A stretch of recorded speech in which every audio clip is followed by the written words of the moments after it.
여러분 혹시 니콜라에 대해서 들어보신 적 있으세요?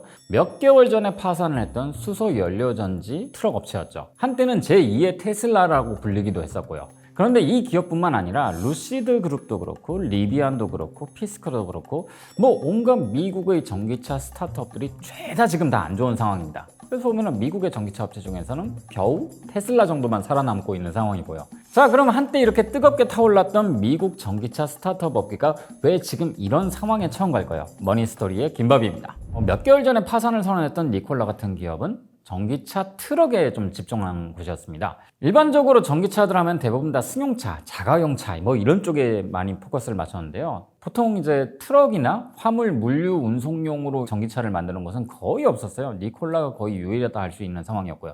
왜 그렇냐? 전기차는 다 아시다시피 배터리가 가장 큰 무게를 차지합니다. 엄청 무거워요. 그게 전기차, 승용차에 있어서는 장점이 될 수 있는데 화물용 트럭에 있어서는 그게 되게 큰 단점이 되거든요.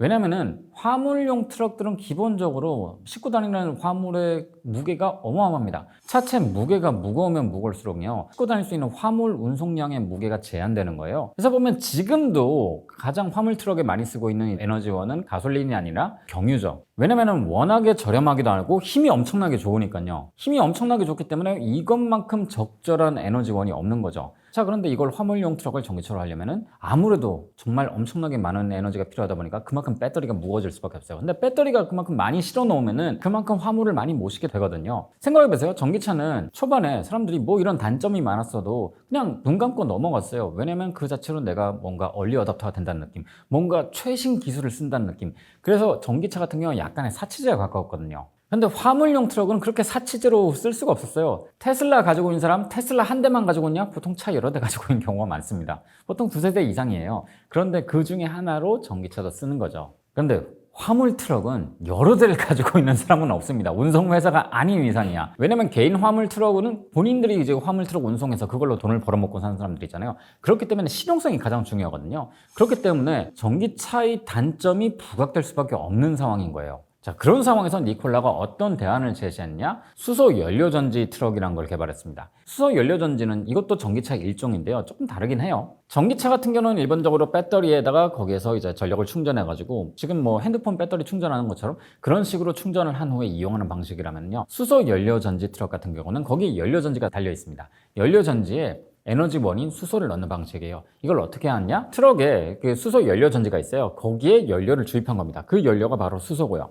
어떻게 하냐? 물을 전기분해하면 수소와 산소로 분리가 되거든요. 이걸 반대 방식으로 적용한다 보면 돼요. 수소와 산소를 결합시키면 반대로 물과 전기와 열이 발생합니다. 그래서 이 방식으로 해서 연료전지에서 막 이렇게 촉매를 일으켜가지고 전력을 생산하는 방식이었던 거죠. 이렇게 하면 아무래도 들어가는 배터리의 사이즈도 작을 수밖에 없고 그만큼 효율도 좋을 수밖에 없죠. 그리고 가장 중요한 거, 지금이야 많이 개선되긴 했지만은 전기차를 한번 충전했을 때 운행할 수 있는 거리가 예전에는 지금보다 훨씬 더 짧았단 말이에요. 그런데 수소 연료전지 같은 경우는 한번 수소 연료를 채워 넣으면은 운행할 수 있는 거리가 엄청나게 깁니다. 훨씬 더 길어요. 이게 특히나 화물 트럭엔 굉장히 중요하죠. 아니, 생각해보세요. 그냥 승용차를 한번 충전하더라도 한 400, 600km 가는데 거기다 화물까지 실으면 운행거리가 훨씬 더 짧아질 수밖에 없거든요. 근데 화물 트럭은 기본적으로 몇백 킬로미터를 운행을 해요. 언제 그 사이사이마다 서고 충전 또 몇 시간씩 하고 그렇게 할 수가 있어요? 못해요. 그냥 한 번에 바로 충전해가지고 갈 수 있고 한 번 충전한 다음에 길게 운행하는 게 굉장히 중요한 거예요. 그나마 우리나라는 뭐 그렇다 치는데 특히나 미국 같은 경우는 화물 트럭이 내륙 운송이 워낙에 발달하다 보니까 화물 트럭들이 많이 움직입니다. 그러다 보니까 크루즈 운항도 거기서 나온 거거든요. 화물 트럭에서.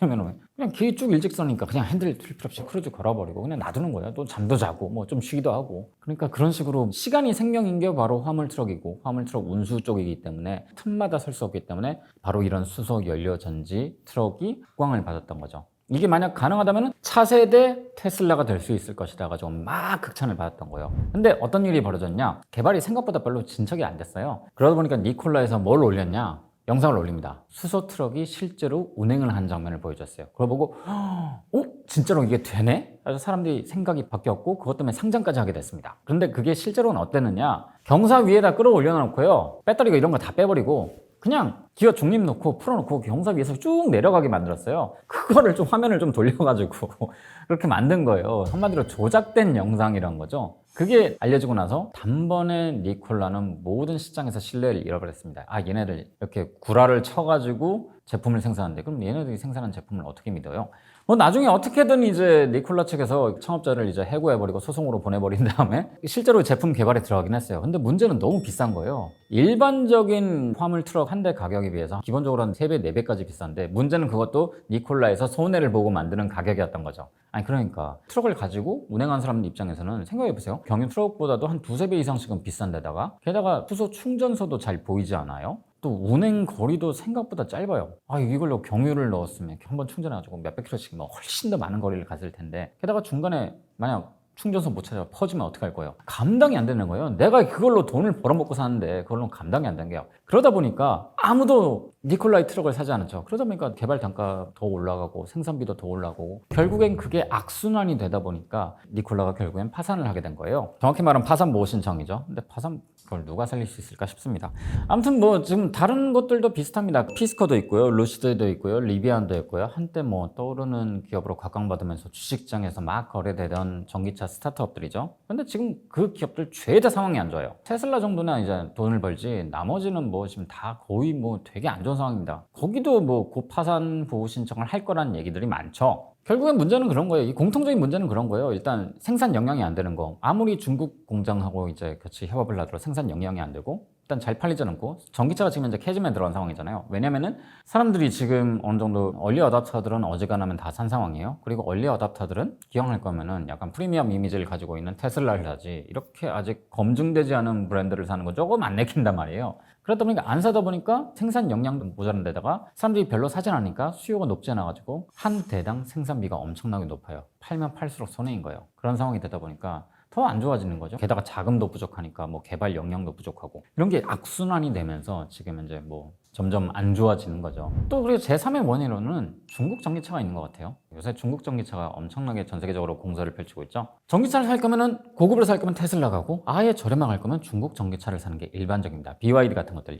사실 중국도 보면요 생산하면 할수록 손해요. 근데 어떻게 났냐? 일단 배터리 업체들이 전 세계 최고의 배터리 업체들이 다 중국에 있죠. 게다가 중국 지방정부와 중앙정부에서 끊임없이 자금을 공급해줍니다. 채권도 발행해주고 은행은 통해서 자금도 빌려주고 그 손실을 메워주다 보니까 실제로 뭐 BYD 같은 경우는 차량 한 대를 팔 때마다 한 5만 달러씩 손해보고 있다는 얘기도 있죠. 근데 일반적인 회사라면 그렇게 손해를 벌고 팔면은 망해요. 근데 거기는 중국 정부가 있잖아요. 중국 정부에서 자금 다 대주고 있는데 그러니까 유럽이나 미국이나 그래서 중국 전기차를 이거 덤핑 아니냐, 덤핑을 파는 거다, 불공정 경쟁이다 이런 식으로 해서 제재를 하려는 거예요. 이런 상황이다 보니까 뭐 아예 뒤에서 중국 정부가 받쳐주는 뭐 중국 전기차 아니면은 테슬라 이 정도만 살아남고 나머지는 다 죽고 있는 상황인 거죠. 자금이 안 되니까 그나마 우리나라 같은 경우에는 현대차에서는 그냥 내연기관차도 있고 하이브리드도 뭐 일본 다음으로 갈 정도로 되게 잘 만드는 곳이다 보니까 자금력이 있으니까 여전히 생산할 수 있는 거긴 하죠. 근데 나머지는 다 상황이 좋지 않다는 거죠. 그래서 테슬라를 능가하는 전기차 저는 나오기 힘들 거라고 봅니다. 왜냐면은 지금 캐즘을 넘어가면요 스타트업의 시대가 아니고 이미 규모를 확정지고 여기서 살아남은 규모를 갖춘 기업의 시대가 될 거예요. 만약 테슬라를 넘어서는 전기차 기업이 등장한다면 그건 중국 전기차 기업이 될 가능성이 높죠.